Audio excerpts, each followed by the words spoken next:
Fazenda Santa Julieta Bio. Alimentos orgânicos direto do produtor. Junte-se a Gregário Cycling nessa experiência através do link que está na descrição deste podcast. Ultra Coffee. Performe seu melhor nos treinos, estudos e trabalho. O Gregário Cycling é amigo da Ciclovia do Rio Pinheiros. A ciclovia que revoluciona o jeito de pedalar em São Paulo.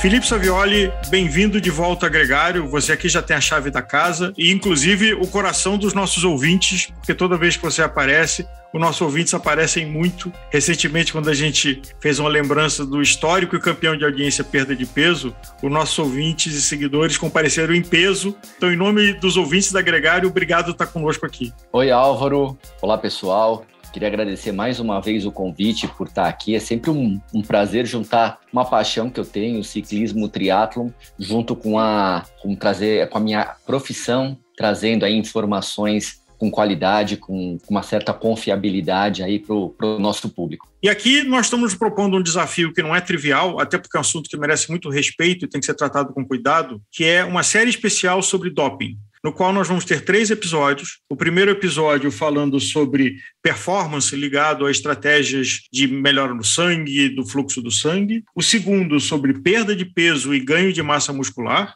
E o terceiro, de um assunto que é fascinante, mas muito perigoso, que é o doping psíquico e o doping genético. Então, acho que nós vamos ter uma série imperdível e esse é o primeiro episódio da série. Começando, Felipe, vamos definir o conceito de doping. Olha, tem vários conceitos, né? Mas eu acho que a gente pode falar de um jeito muito reto e direto, que é uma substância que altera a resposta do nosso corpo frente a um estímulo. Então, se eu tenho um estímulo de um exercício aeróbico e eu uso um doping, um agente dopante, ele vai aumentar o estímulo do exercício, né? Trazendo melhora da performance futura. Se eu faço um treino de musculação e era para eu ter uma resposta a essa musculação, utilizando o doping eu tenho uma resposta diferente, com maior síntese proteica, com maior ganho de massa muscular. No caso dos exercícios aeróbios, eles podem causar maior produção de mitocôndrias, que vão ajudar nosso desempenho aeróbio, ele pode aumentar a quantidade de oxigênio transportado no nosso corpo, ele pode aumentar a contratilidade do coração, causando uma melhor distribuição de sangue pelo corpo, ele pode aumentar a captação de oxigênio pelos pulmões e dessa forma conseguindo transportar mais oxigênio pelo sangue. Então, para a gente resumir, você vai ter, quando você usa um agente dopante, você vai ter uma resposta diferente a um estímulo. Felipe, e por que essas substâncias precisam ser controladas ou até banidas e restritas? É porque a resposta realmente é bem diferente quando você usa ou não. E se você coloca 2 atletas, um treinando de forma natural, se é que a gente pode falar assim, e o outro usando alguma substância ilícita, a resposta que ele tem ao exercício físico é muito, muito grande. É incomparável, né?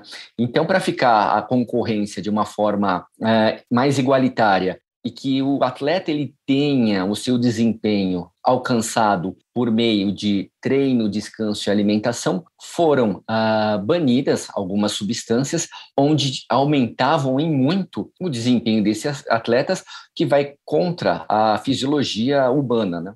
Vamos a um exemplo da cafeína. Ela foi uma substância restrita, como um agente dopante, que não podia ser usado em competição, foi aceita recentemente e há rumores de que ela volte a ser uma substância restrita. Como é que acontece esse processo? Qual é o limiar entre uma suplementação de alta performance e o doping? Às vezes saem alguns artigos na literatura científica que mostram que a utilização de determinados componentes trazem um ganho muito grande de performance, e aí põe-se em xeque realmente se vai poder utilizar essa substância ou não devido aos efeitos que elas causam, né? Lembrando que a cafeína, quando ela estava na lista da UADA, eram umas doses enormes, assim, que a gente só conseguiria alcançar por meio de cápsulas, né? Então, por exemplo, você tem uma xícara de café que tem 80 miligramas de cafeína e você tinha atletas de 70 quilos colocando aí 15, 20 miligramas de cafeína por quilo, né? A gente estava falando aí de 1.400 miligramas, 1.200 miligramas, que são doses bem altas, né? Então, aí vai depender muito de que tipo de resposta o organismo das pessoas tem mediante esse agente. Essa discussão de doping, ela tem um componente também de saúde, ou seja, de substâncias que têm alguma comprovação de causar um dano permanente à saúde do atleta? Tem também, né? A gente vê inúmeros casos de pessoas que perderam a vida por causa de uso de substâncias proibidas. E no nosso meio, no ciclismo, eu posso falar com tranquilidade que você, por exemplo, usar uma substância do tipo eritropoetina é muito mais perigoso do que você utilizar, por exemplo, um esteroide anabolizante. Tá?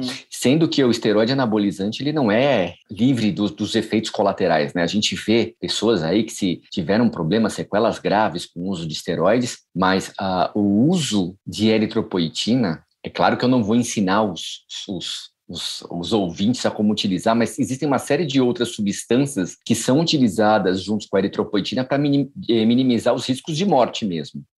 E falando da famosa EPO, e que inclusive deu uma publicidade muito grande no ciclismo na última década com o polêmico Lance Armstrong, mas não era ele, era toda uma geração, inclusive a discussão de caçar os títulos dele, ficava a dúvida de quem estava ali atrás para ganhar o título se comprovadamente também não estava usando, e eu acho que pouca gente não estava usando. O que uma substância o que é o EPO? O que ele faz no organismo do atleta?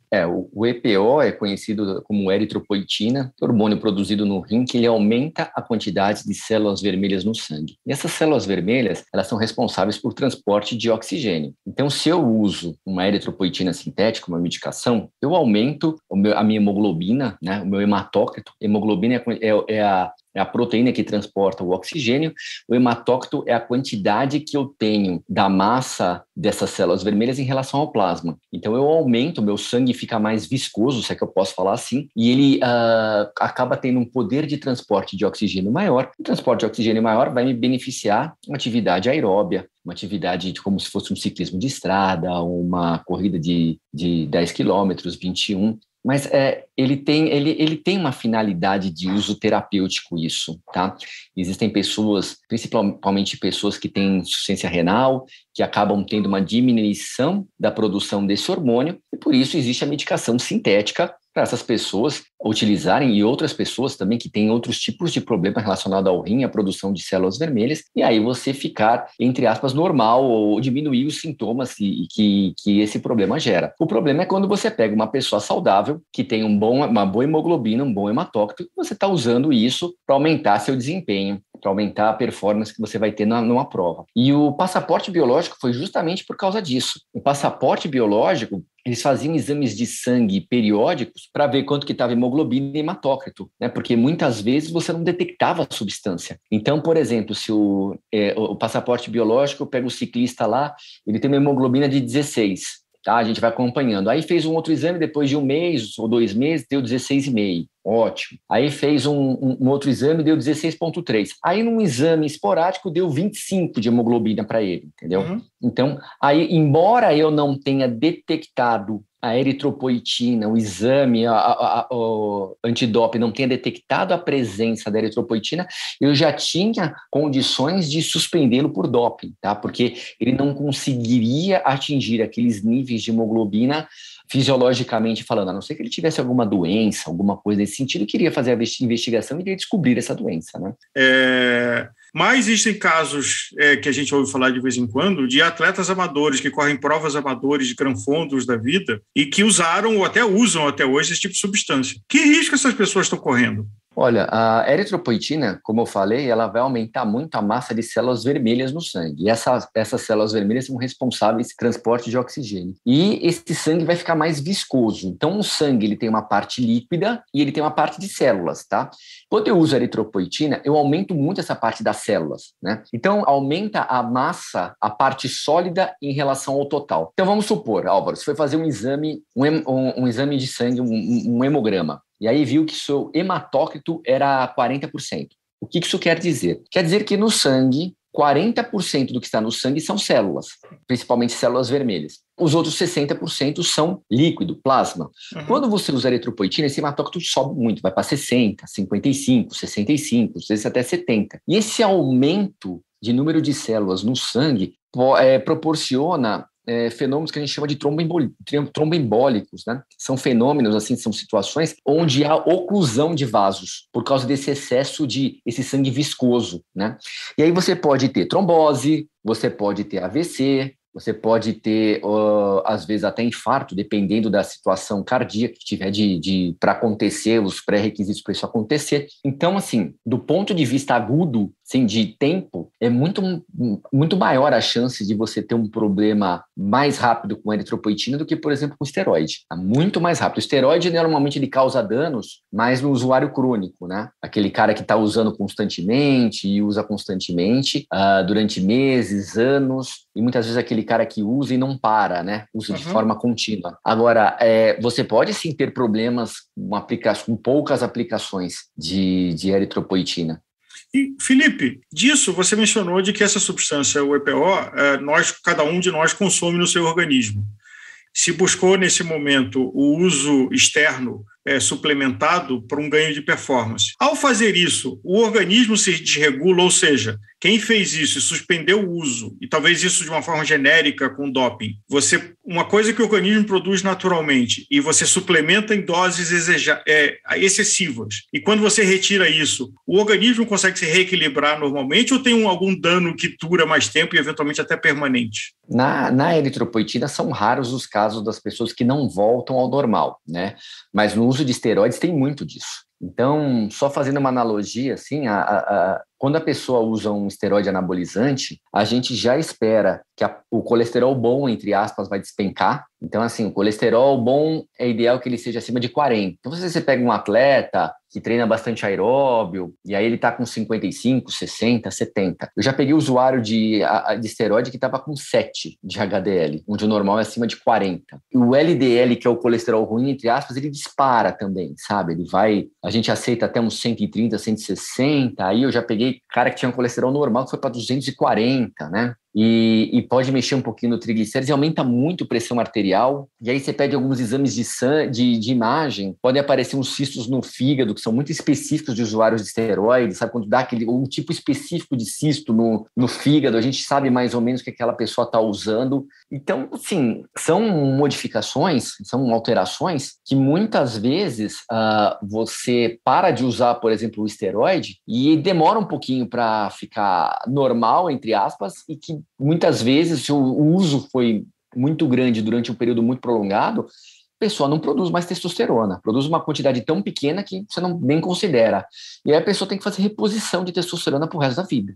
E isso é interessante também porque a testosterona no meio do endurance, na corrida, em termos de performance, ela não melhora tanto, mas ela ajuda muito na recuperação muscular. Então, o atleta que ele usa, ele está preparado para cada treino pancada que ele quiser toda vez, entendeu? Porque ele recuperou bem. No ciclismo, ele ajuda tanto na recuperação como no desempenho. A testosterona... Porque o ciclismo é um esporte aeróbio, mas você está fazendo força, você vai trocando lá as marchas e tudo mais, e cada vez está fazendo mais força. E aquilo vai ficar mais leve para você. Então, ele é um doping também muito utilizado por ciclistas, porque além de melhorar na recuperação, ele também ajuda no desempenho em si só. Agora, Felipe, na tua experiência clínica e acadêmica, você já viu colegas seus de profissão que estão fazendo algo que não é para a saúde do seu paciente e até se vangloriam disso de forma quase que pública?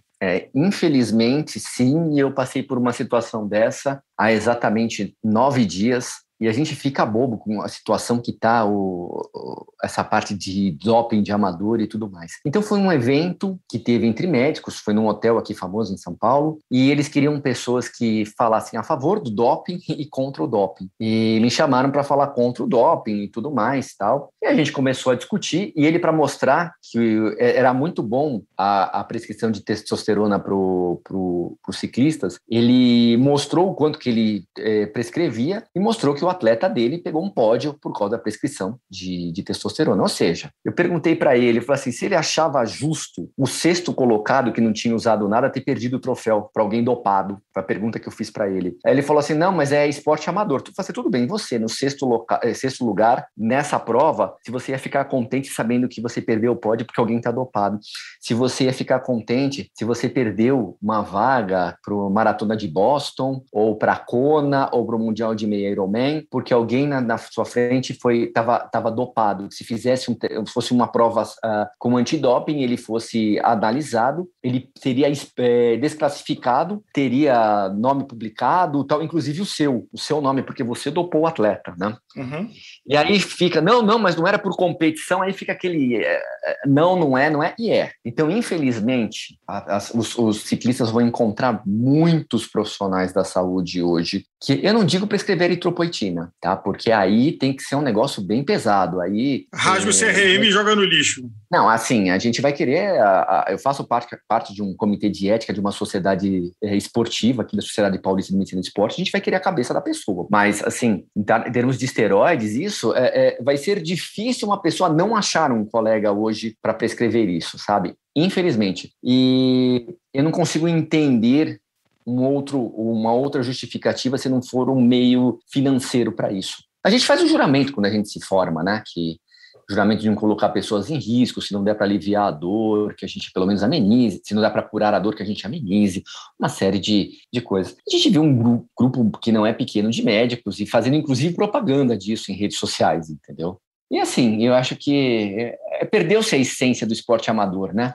Perdeu-se a essência, aquela coisa bonita da gente, a gente trabalha e a gente vai treinar para conseguir um desempenho melhor e a minha competição sou eu comigo mesmo. Mas hoje a coisa não é assim, né? Tudo ego, tudo virou uma situação muito complicada. Eu acho que hoje, sinceramente, o esporte amador é muito mais sujo do que o esporte profissional, mas de longe, assim.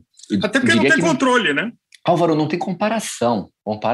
E assim, conversando com colegas médicos em provas de triatlon antes da pandemia, a gente chega à conclusão que uma porcentagem muito grande das pessoas que estão disputando prova está usando substâncias que, se fossem flagradas no exame, estariam expulsos da prova com o nome divulgado e talvez assim, não vai competir aqui por mais 4 anos, entendeu? Agora, o nosso desafio é que esse tema é tão rico e tem tanta conversa. Eu queria propor um outro tópico, que é uma experiência que eu tive quando eu fui acompanhar uma equipe, a Deusenic Quickstep, na Bélgica, e eu estava lá no carro de apoio durante a prova profissional e me ofereci de segurar uma caramanhola e dar uma caramanhola para um ciclista. E a pessoa da equipe que estava lá, assim, nem adianta fazer isso, porque um ciclista não pega nada de quem ele não conheça. Eu queria emendar essa pergunta sobre a contaminação cruzada. Quanto um atleta de alta performance está vulnerável a ser pego no exame antidoping e ser restrito de uma forma que não é 100% responsável por aquela situação? Já tivemos vários casos aí documentados que o atleta flagrado, ele jurava que nunca tinha usado uma substância. A quantidade que às vezes a gente pega da substância no sangue dele ou na urina é uma quantidade muito pequena, que às vezes nem daria um efeito ergogênico, um efeito de desempenho. E aí, normalmente, o atleta ele separa todos os suplementos que ele está tomando e aí faz-se uma análise, né, desses suplementos para ver se não está contaminado ou não. Isso é um trabalho muito importante nos anos 2000, um trabalho alemão, onde eles compraram uma série de suplementos alimentares de diversos lugares do mundo e tiveram análises que chegaram a 20% a 25% de contaminação de suplementos dos mais variados, Álvaro. Tinha hipercalórico, tinha whey protein, tinha creatina, tinha vários suplementos diferentes que você via contaminação com esteroides, com precursores de esteroides, entre outras substâncias, né? Mas que aí não é contaminação no sentido de um acidente, é algo proposital. O fabricante daquele suplemento colocou outros tipos de elementos para que o usuário tivesse uma sensação de performance maior e usasse mais aquela marca e não a outra marca. É uma atitude criminosa, eu diria, talvez, né? Com certeza. Então, assim, eles colocam pensando que o amador vai utilizar, e muitas vezes o profissional compra isso também e é flagrado no DO, tá? Então a gente teve, por exemplo, na década de 90, a gente teve o Lorenzo Bernucci, que foi um ciclista, que ele usou um chá à noite para poder dormir que tinha sibutramina. E aí avaliaram o chá que ele estava tomando e encontraram sibutramina nesse chá e ele foi inocentado, né? Então, assim, teve uma nadadora chamada Jessica Hard, que ela estava usando um suplemento com arginina, também isso nos anos 2000, que estava contaminado com clenbuterol, que é uma substância que aumenta a frequência respiratória e consegue captar mais oxigênio, né?